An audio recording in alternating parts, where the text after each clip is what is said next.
Hello and welcome to climbingarborist.com. My name is Dan Holliday, and in this video I'm going to be talking about negative rigging. So myself and Connor, we went out and took down this liquid amber tree, and we negative rigged the last few pieces purely for the purposes of this video. So we got some cameras and we filmed the negative rigging, and I'm just going to go through it step by step. I'm going to give you some of the basic techniques, basic work positions and safety considerations when negative rigging, and then I'm also going to cover some of the small little tips and tricks that climbers use to become more efficient and to save fatigue, that kind of thing, when they're negative rigging, because negative rigging is pretty tough on the body. You can spend a long time on spurs, you can spend a long time standing around as the grounds people kind of rig down and clear away the wood, so it can be pretty fatiguing to be the climber. So anything you can do to improve efficiencies and to speed things up in a safe way is definitely what you want to be doing. So hopefully, if you've not done too much negative rigging before, this will be really useful. So let's get started. So here we're using rigging rings for this first rig. We'll also use an Arborist block for one of the other rigs. Some people like to use rings because of the added friction. Some people like to use rigging blocks for the better bend radius. So it's personal preference, and we could dive into added friction, but that's a whole different topic. So Connor will just install the rigging line once he's installed the rigging rings, and then as a climber you want to pull through a bunch of slack that you feel like you're going to need to rig up the first piece of wood. So you've got to take into consideration you need to do your half hitch or your maul first, and then you're going to need enough rope to then continue on to tie a running bowline, and with like a stopper knot. So you actually, for a log that Connor is going to rig here, you probably need like, I don't know, 10-12 feet of rope, something like that, maybe even more. And obviously the bigger diameter you get, the more rope that you're going to need. So you can see here, this is the first little trick that you can use as somebody wanting to be efficient. You can see Connor has tied this slip knot, which basically acts as like a stopper against the rigging ring or the Arborist block, and that means that when he's tying his half hitch or his maul and then tying his running bowline, you haven't got this whole bit of rope trying to pull back through and fight against you as you're trying to tie your knot up here, because if you're rigging down negative rigging, if you're rigging down pieces of wood, you're probably using minimum 5/8 rigging line, which is pretty heavy, and the taller the tree, the higher up you are rigging, the more weight the rope is trying to pull through. So tying this slip knot, which is a directional knot, if you tie it in the right direction, it's going to jam up against the block or the rings, and then once you've tied your knot, you simply give a short sharp pull on this side and you'll pull it out. So you'll just see Connor doing that again. So here he goes again, is installing the rigging line through the rings. Pull through the amount of slack that you think you need as a climber. It's always better to pull a little more through. Then he ties that directional slip knot. Do you want me to continue to tie the knot then? Even without the cut? So Connor did this as an example for the new climbers.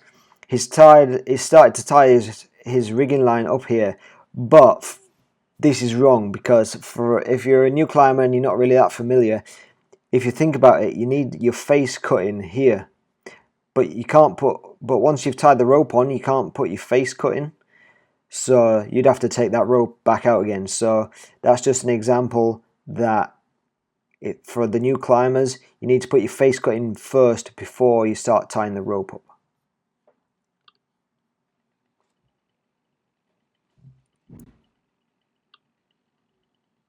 So what I'm going to show you here is something really important that you should all just get into a habit of doing, and it could save you one time or another, and that would be, once you've put your face cut in, put some little side cuts in where their hinge will be. So you'll see what I'm going to do here. So here I'm just putting like a side cut in there. Oh, my arrow's all gone a bit funky. Just let's carry on with that. We'll fast forward a little bit, and just as I reposition around this tree, and then I'll put another side cut in on this side.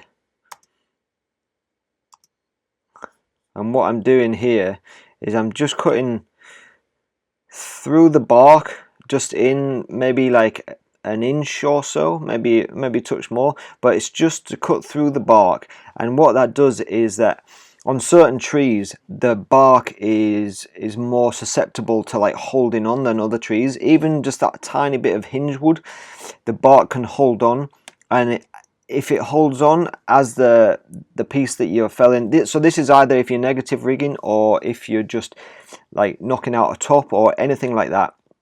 If you don't put these side cuts in, the bark can peel down and it can yank down on your lanyard and on your rope. So it can pull you off your spurs, or like it could be just catch you off guard. You know, it could kind of really like put pressure on your knees, all that kind of stuff. So it's just a really good habit to get into, just to prevent any of those little incidents happening. So he's put his face cut in. And now he's gonna start tying up the log. So first he's going to tie a marl, which is slightly different from a half hitch. So basically the marl goes over the top of the standing part and then tucks up underneath. And I prefer the marl just because it seems to keep the rope in place a little better. So when you're tying your running bowline, it's not slipping down on you all the time. So it's just, yeah, it just seems to kind of grab the log a bit more. Whereas a half hitch, the half hitch comes round and it would go underneath and over the top. So it's the opposite way round. So you see Connor here has just tied a running bowline, and then he's tied a stopper knot in the end of the tail. Just because bowlines, there's always a chance that they can work their way out. So you just leave a tail and then tie a stopper knot in the end. And then you can see he's tightened up the running bowline, and then he'll tuck the tail around the side over that little knobble, and then he's tightened the half hitch down, taking out the slack, and then he is good to go. So I'll just stop it there a second. So the next thing I want to talk about is lanyard position and mainline position. So Connor's got his lanyard here, which is the main work positioning system when you're blocking down, because you've got the tension in your lanyard, and then you always need a second tie-in that gives you emergency access down to the ground. So Connor's got his main line here. Now you always want your lanyard above the rigging sling. The reason for that is as soon as this gets loaded, once you knock the piece out, this sling, no matter how tight you've tied it, is going to come down a bit with the weight. And if your lanyard is underneath, it can trap your lanyard, it can glaze your lanyard, it can damage your lanyard, it can knock you off your spurs, it could do one of a number of things. so lanyard always above the rigging sling. Now, main line, people have different opinions about this, so you can put it above the rigging sling, which personally is what I like to do. Main line above the rigging sling, try and leave a bit of a gap between the lanyard and the main line, just so that if you do happen to somehow hit your lanyard, then your main line is further down. And you can have your main line slack, you can have it resting on the top of the rigging line, and some people like to put it below the rigging line. Now that's okay as well. The only thing is that if you have it too low down, say it's slack down here, and it's where the rigging line can actually be running across it. Once the rigging line comes down and is loaded, it can rub against your main line and potentially cause glazing and damage your rope. Or if you have your main line up here, that can also get trapped by the rigging sling, potentially glaze it as well.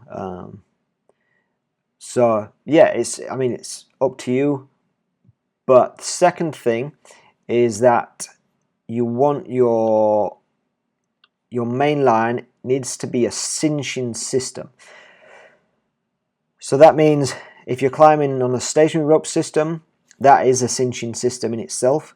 If you're climbing on a moving rope system, having a cinching system would be having an adjustable friction saver. So you can tighten your friction saver up so the rings just don't meet together, and then you put your system through it. And then if you were to take a fall, when your rope catches you, the friction saver will be cinched around the trunk. You won't slide down, it will cinch against it. And the same on a stationary rope system, if you take a fall, your main line will be cinching around the trunk. If you just have your rope, your moving rope system, just put around the trunk itself, then if you're on like a thin trunk and it's smooth bark, not any little pegs or knobbles or anything, then you can actually take a fall right down the trunk. So that's why you want a cinching system. Let's carry on. So the next bit of information I'll give you is, you see here Connor is using the top of the bar. Now that's not great practice for putting in a back cut, because you're doing the whole back cut, and with the top of the bar, the chain is pushing the bar away from the cut. So you're using more energy to push the top of the bar and push the chainsaw back in to make the back cut. Whereas if you use the bottom of the bar, the chainsaw is pulling itself in as you're making the cut. So using the top of the bar is okay for doing the small part of a cut on like a step cut or a snap cut, but doing a back cut, you want to be using the bottom of the bar. So you'll see here, he'll change to the bottom of the bar in a second.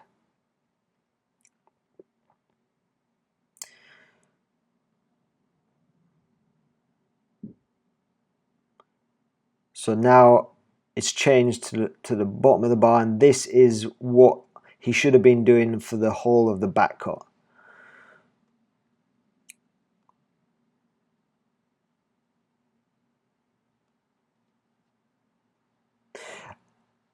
When you're piecing down wood, when you're negative rigging, you're going to have to cut quite a lot of the way through and leave just a tiny strap of a hinge, because there's not really any weight if the wood is straight up and down. So that's the same cut again, and I'll show you. See how small the hinge is there, and he was about 60% of the way through. So I'm going to pause this here so you can see as this log comes down, you see where the rigging line is here. It's directly under the fall of the log, which in my opinion is not ideal. Really, if the rigging line, if the porter wrap was round this side, if the port wrap was around this side, then that would mean the rigging line would be more at this angle.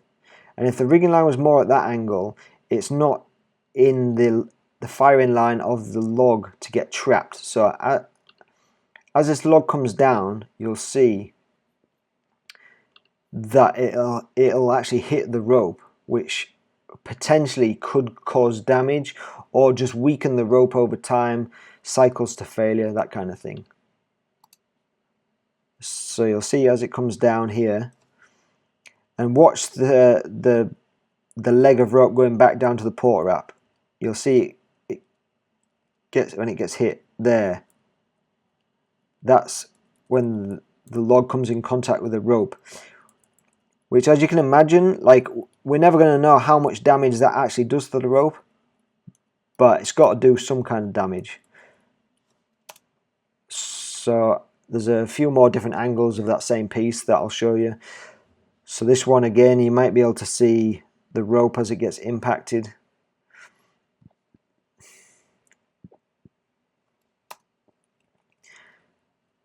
There, rope gets impacted there. You see the log pushes it into the trunk, so it's obviously getting impacted. And then there's one more angle. Here we go, same piece again, and you'll see the log impact the rope there. So this is just a great visual of thinking about where your port wrap is. So I'd say if the port wrap was more around this side, and then the angle of rope would hopefully be more like this and be out of the way of where the log, because when the log's coming down this side, you can get the rigging line out of the way. So that's just another thing to consider, really. Let's carry on.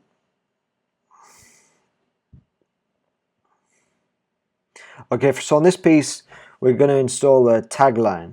So a tagline is really good for when you're negative rigging, because if the trunk is straight up and down, it takes a lot for the climber to actually push the log. It takes a lot of effort, a lot of strain on the back, the lower back, that kind of thing. So on this piece, Connor is installing a rigging block. He's just going to tie a cow hitch, which personally I feel is the best way to install a rigging block. Use a cow hitch. Cow hitch, you can actually get the block really tight up against the sling itself.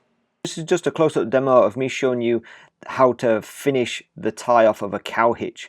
So once you've fed it back through, you then finish off the cow hitch by doing a minimum of 2 half hitches, and those half hitches go around this part of the sling, which I kind of refer to as the neck. It's the part that comes, like, where both legs of line are coming through. I don't know if you would call that a bite of the rope or the loop of rope. So both ends are coming through there. You've got the block hanging off the sling, off the terminated eye of the sling, and then you put your 2 half hitches, or minimum of 2, around that part of rope. Now you'll see in the video, Connor actually puts his 2 half hitches, once he's fed the rope through the loop, he puts his half hitches here, which is not technically correct. I don't know if there's a negative to doing that. I don't know if there's any brake tests that are being tried that way. I'm not sure on that, but I would not do it just because that's not the known backup for the cow hitch. So you'll see Connor does it, and we do rig off that, and it holds, but who knows what the forces on the rope are, if they change or if it's perfectly fine. But and that also goes back to when you're using knots like the cow hitch, or like running bow lines, or like any knot that you're doing, whether it be small rigging, heavy rigging, tying knots for your climbing system, you really need to be sure that you know how to tie those knots. You've learned them, all that kind of stuff. So yeah, so that's just one on the cow hitch, and you'll see now what I mean by the way that Connor has tied it on this rig that we do. Another thing to notice, you see this like stiff heat shrink end on the on the tail of the line. It makes it really easy to feed that rope through.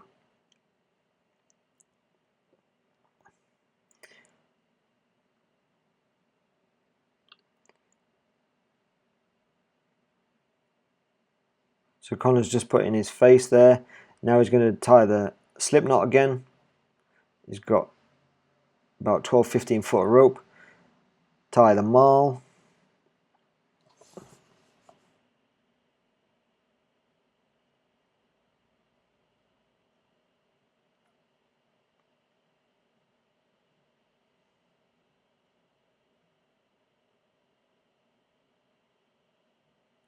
And this time he's going to tie the running bow line with the Yosemite finish. There we go. And because he's got a bunch of extra tail, he's just going to put an extra stopper knot in the form of a double fisherman's, just to kind of keep that tail out of the way, really. So then it'll cinch up the running bow line, get the slack out of the rest of the line, really cinch down that maul, and there you go, he's ready to go. So you can see again, he's got his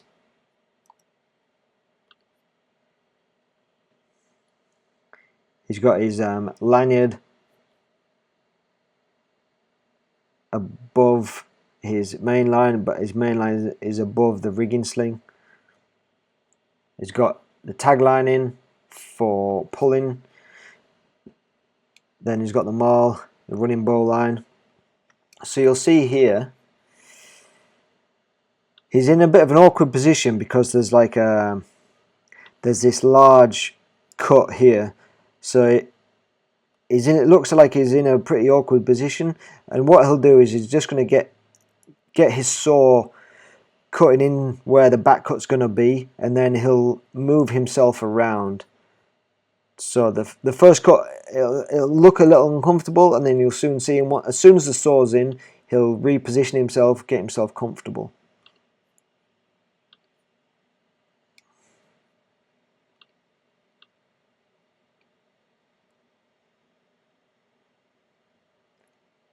There you go. Now he's got the saw in. He can get himself set on his spurs now. He's just checking around the back just to make sure his back cut's level, lined up.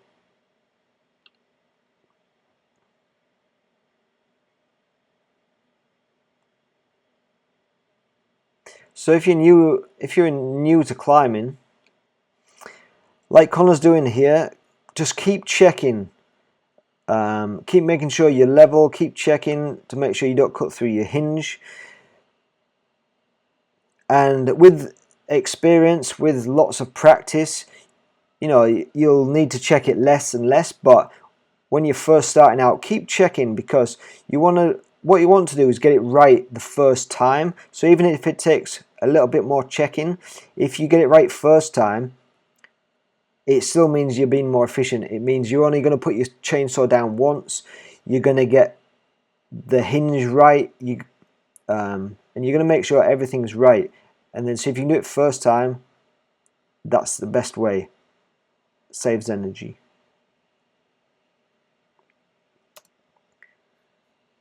So here we go. So you see, this is a clove hitch to that, and I said that you can get these really tight up. So obviously we've had a bit of stretch with the once the piece has like loaded it, but even before then, the block was about here.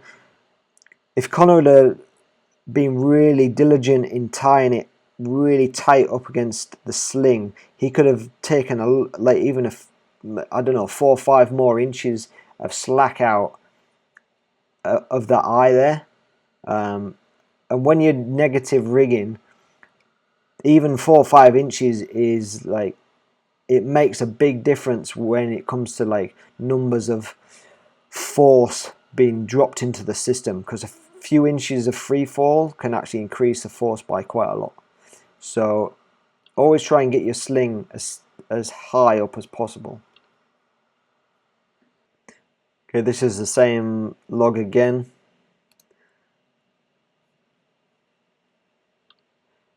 So you'll see on that, because I was on the ground and I was the only groundsman, you'll see with the tagline we actually had set up a redirect because we were wanting to fell the log in this direction.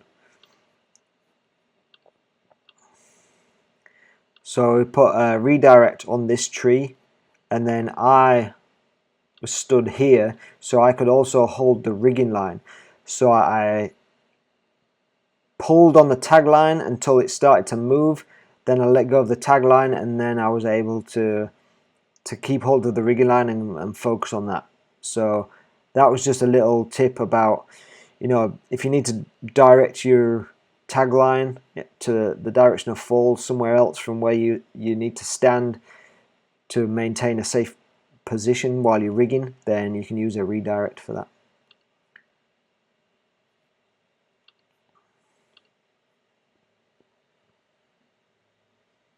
So there you go again, you can see the redirect for the tagline. Now I let go, now I'm on the rigging line, and there we go.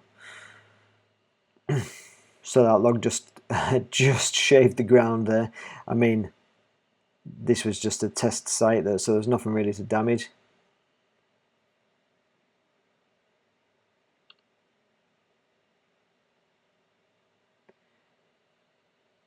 So yeah, I was just saying to Connor there about, you want to choose the pocket for the rings to go through to keep it tight as possible.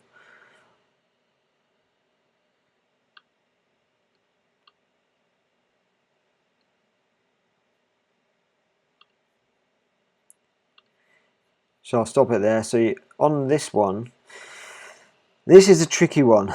So Connor has actually done quite a shallow face there, and with such a short log, short fat log, you actually would need a really wide face. So ideally the top of the face would want to be like up here somewhere. But the problem you've got is you've got this big cut, and this big cut is going to prevent you from having your maul kind of around this location. So the maul's got to go below the cut, and then your running bowline's got to go above the cut. So he's got to do a shallow face here, but you'll see when he comes to take it, when he comes to do the back cut, there's not enough weight and momentum that shallow face gives the log to actually break off. So play that again and you'll see what happens. Also, I'll just stop that there. So you see here, he's just got like maybe a 3-4 inch tail. He's done a Yosemite backup, Yosemite bowline, but he's only got 3 to 4 inch tail. Now, personally, I'd like to see, even with Yosemite tie off, I'd like to see the tail, I don't know, coming out to at least here or something.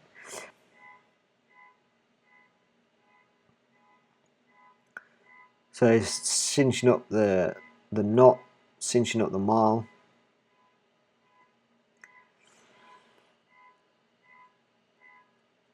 So you see here he's using the bottom of the bar. He's in a really comfortable position here. Making that saw pull itself in as it makes the cut. He's got a really good body position, and so this, from like here to here, this is kind of like the power zone. So if you can have your saw and you be using your saw in this range here, this is your power zone. It's where you're going to be like using the least amount of energy, where you've got the most amount of control, the most amount of power. So if you can be using your saw in that range, that is the best possible position you can be in. Using the bottom of the bar, that's perfect.